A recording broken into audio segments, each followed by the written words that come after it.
गम, या यूं कह लीजिए कम खम गम, 3 पेटल हमने कर लिए हैं। आज हम घम अंगम और चम, ये लेफ्ट की तीनों हो जाएंगी तो 6 की 6 कंप्लीट हो जाएंगी। पहली पंखड़ी है घम आज की, यानी चौथी पंखड़ी घम है। घ के ऊपर बिंदी लगाने से घम पेटल बनती है। ये संस्कृत के व्यंजन है।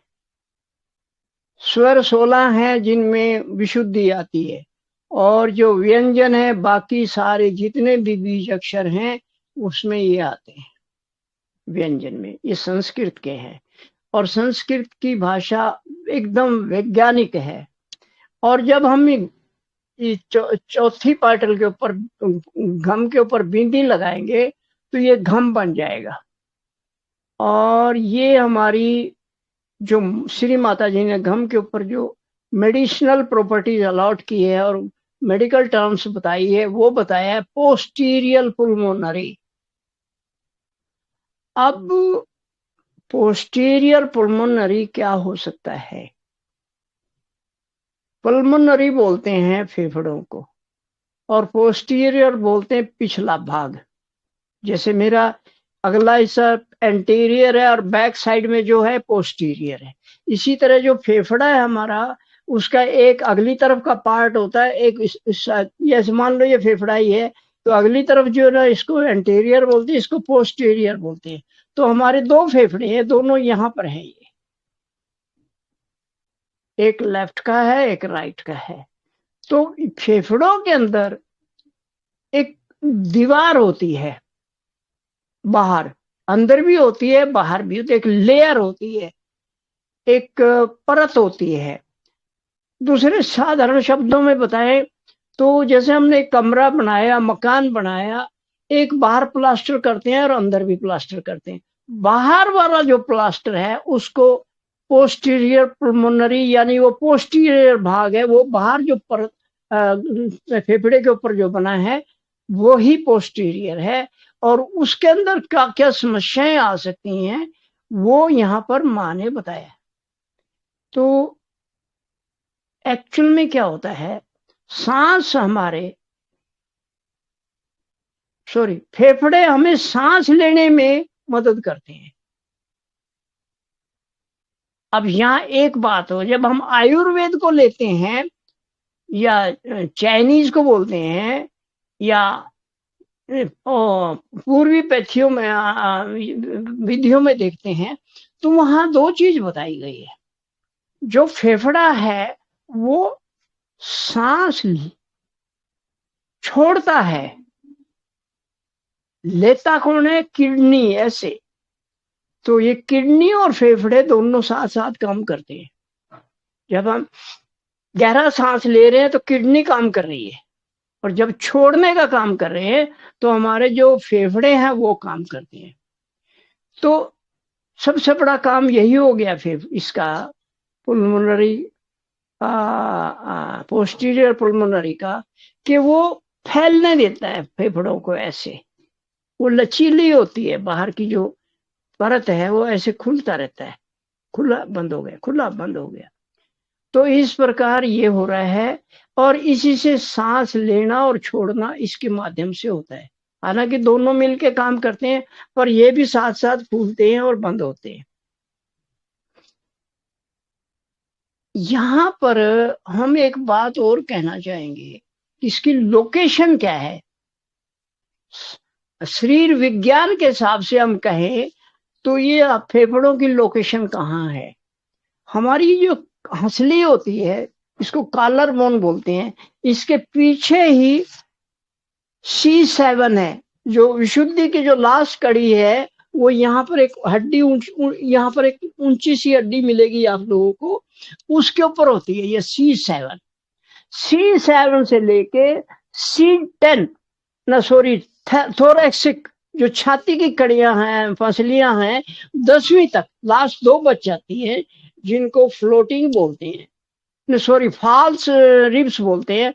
फ्लोटिंग रिवर तक ये हमारा फेफड़े इन दोनों के बीच में है। यूं कह लीजिए, यहाँ से हम आगे से दिखाएं तो यहाँ से शुरू करके और ये यहां तक आएगा, यहां तक ये फेफड़े आ गए दोनों साइड में। तो जब हम सांस लेते हैं, आप खुद भी महसूस करते हैं, देखिए ये फूल गया, छाती भी फूलती है, रिब्स हमारी टाइट नहीं है, यहाँ पर लिगामेंट होते हैं जो इसको खुलने बंद करने में, यानी पीछे से हड्डी आके यहाँ आपस में नहीं जुड़ती स्टर्नम बोन से, यहाँ पर एक मसल होता है, उसको बोलते हैं, वो जोड़ के रखता है, वो डायरेक्ट नहीं जुड़ती है। तो ये बात एक और एक पॉइंट हम आपको यहाँ बताना चाहेंगे, कोई भी नर्व, कोई भी पंखड़ी पीछे से स्टार्ट होगी कमर के इस साइड से और आगे आएगी, और राइट साइड के पीछे से स्टार्ट होगी रीढ़ की हड्डी से और आगे आएगी। इसीलिए जब हम अनाहत की बात करते हैं, एक्चुअली अनाहत तो यहाँ ही है, पर इसका एरिया जो फेफड़े में जो आएगा, तो फेफड़ों का जो एरिया है, देखिए यहाँ पर पीछे से रिब आ रही है यहाँ पर, ये तो 1 2 3 4 5 6 10 तक चली जाएगी। तो इसमें अगर कोई समस्या है, बैक में पेन हो रहा है, सांस लेने में दिक्कत हो रही है, अस्थमा हो गया है, और हमें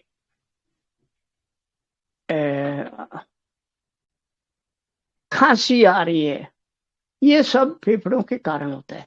जब फेफड़ों को ठंड लगती है तो ये समस्या ज्यादा हो जाती है, गर्मी भी लगती है, ठंड भी लगती है।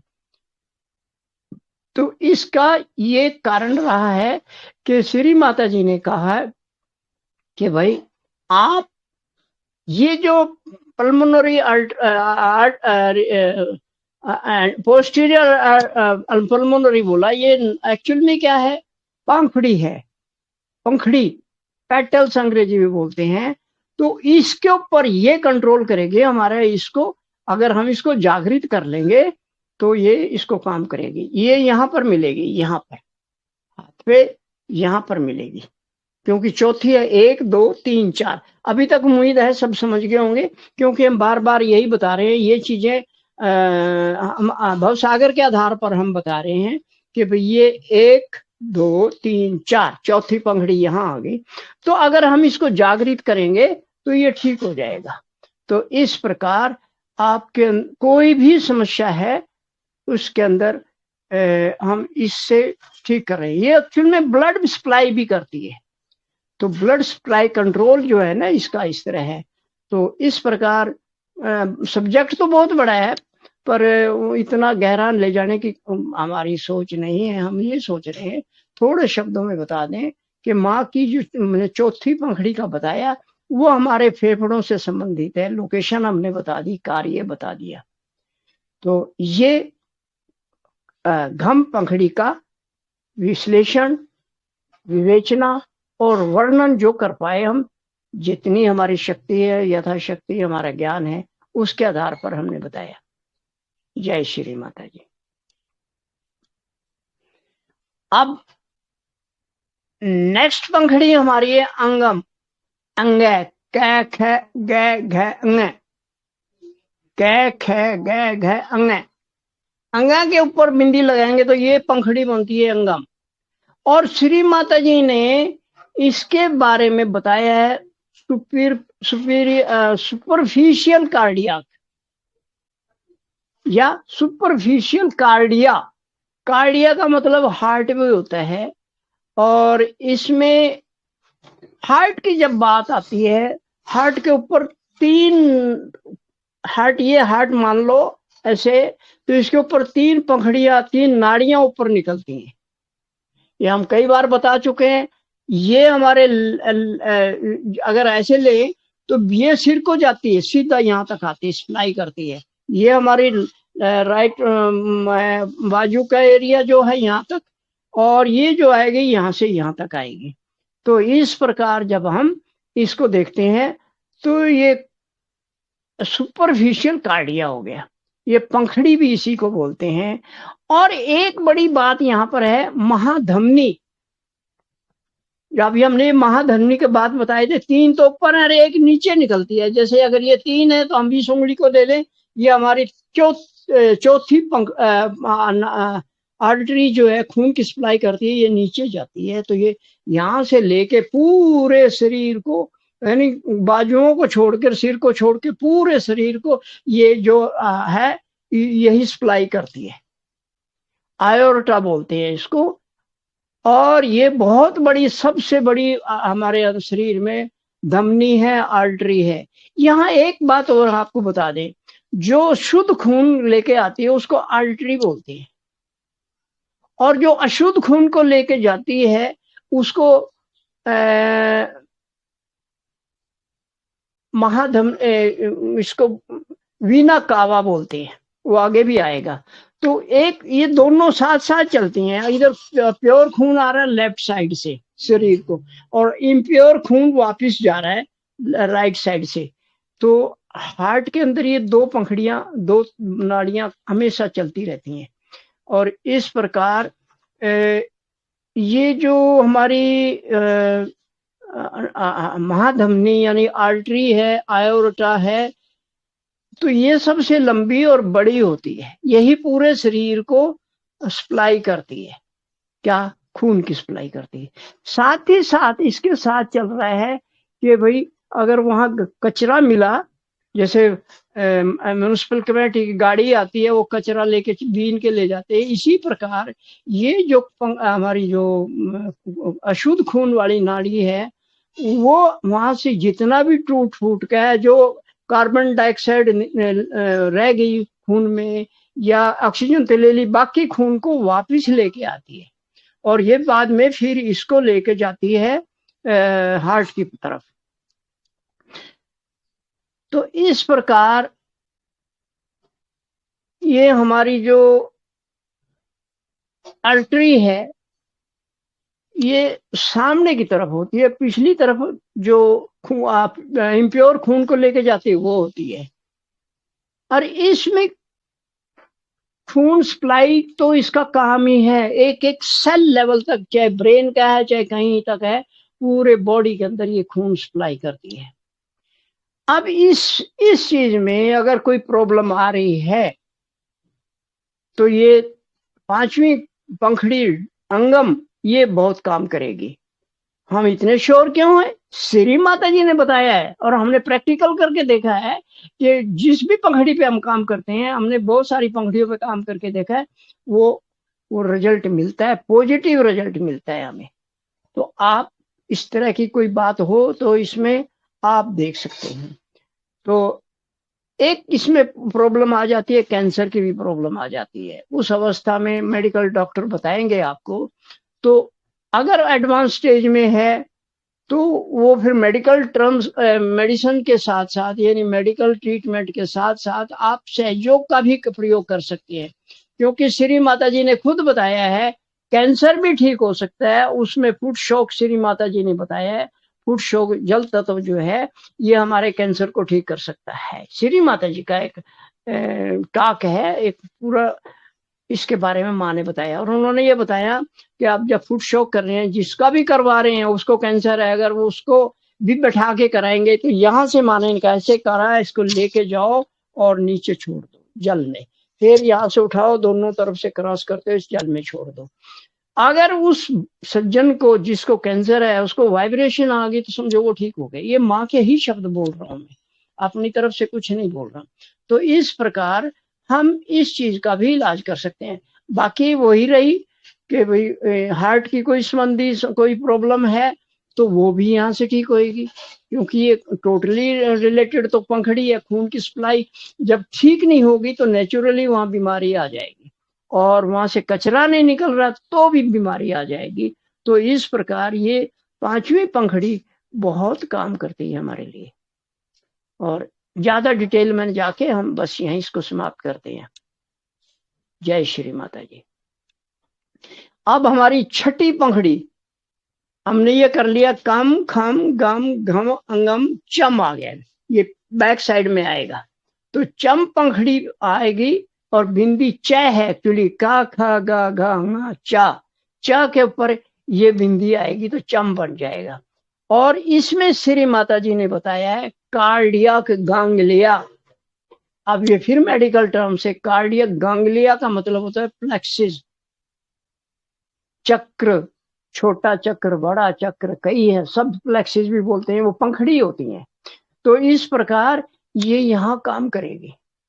अब कार्डियक संबंधी यानी हृदय संबंधी कोई भी समस्या है तो हम इसका प्रयोग करके माँ का आशीर्वाद प्राप्त कर लेते हैं और मिलता है। अब यहाँ एक बात फिर हम दोबारा रिपीट कर रहे हैं, हमारी किस भाव से, किस श्रद्धा शक्ति से, किस विश्वास से हम ये ट्रीटमेंट कर रहे हैं अपने ऊपर या किसी के ऊपर, ये बहुत जरूरी है। क्योंकि श्री माता जी ने कहा है कि आपको सहयोग पे और चैतन्य पे, और हमने एक और जोड़ दिया श्री माता जी पे कितना दृढ़ विश्वास है, साथ ही साथ आपको अपने ऊपर भी विश्वास होना चाहिए कि यस मैं माँ का लाडला बच्चा हूं, बच्ची हूं, मैं जो कर रहा हूं दिल से करूंगा और माँ मुझे आशीर्वादित करेंगे। ये पॉजिटिव भाव होना जरूरी है। अब यहाँ थोड़ी सी बातें इसके बारे में कर लें। हमने जैसे बताया तो ऊपर आयोटा की बात करी थी, वो प्योर खून के लिए जाता है। इसमें वीना कावा की भी बात आई है। वीना कावा वही है, एक नाड़ी है जिसमें इम्प्योर ब्लड यानी अशुद्ध खून बहता है, वो इकट्ठा करके नीचे सारे शरीर से इकट्ठा करके यहाँ लाते हैं। यहाँ एक इंटरेस्टिंग चीज और बताएं आपको, हमारा लेफ्ट फेफड़ा हार्ट जो है, यहाँ दो पार्ट पिछली बार हमने बताया था, एक ऐसे दो चैम्बर हैं, एक ऊपर है एक नीचे है। ऊपर वाले चैम्बर में जो लेफ्ट का है उसमें चार पंखड़ियां खुली हैं, चार नाड़ियां हैं जो खून को बाहर पूरे शरीर में भेजती है। हमने बताया चार कैसे बताया था, अभी ऐसे करके बताया था। और दो नालियां उसमें से जो हैं वो दोनों फेफड़ों से आती हैं जो शुद्ध खून को लेके जाती हैं। ये तो बहुत बढ़िया है, मगर जब हमने इसकी गहराई में गए हमें अचंभा हुआ कि जो हमारा जो राइट फेफड़ा है ना, हार्ट है, उसके ऊपर वाले हिस्से में दो ही पंखड़ी हैं, यानी दो ही आर्टरी हैं जो खून लेके आ रही हैं पूरे शरीर से। सॉरी, ऊपर वाले में चार हैं, वो चारों की चारों प्योर खून, इम्प्योर खून लेके इसमें आ रही हैं। और निचले चैम्बर में जब जाएंगे तो वहां पंप करके दोनों फेफड़ों के जाएंगी तो वो दो हैं खाली। ये जस्ट जो हमारे प्योर यानी लेफ्ट हार्ट के अपोजिट है सारा कुछ। तो इस प्रकार हम ये जो बताना चाह रहे हैं आपको कि भाई वो शुद्ध अशुद्ध की कहानी है। अब इसमें वीना कवा का हमने बता दिया आपको कि ये हमारे को उठा देना जरा, पॉलिथीन वाला ऊपर ऊपर, ये इसके नीचे, अरे इससे भी नीचे ये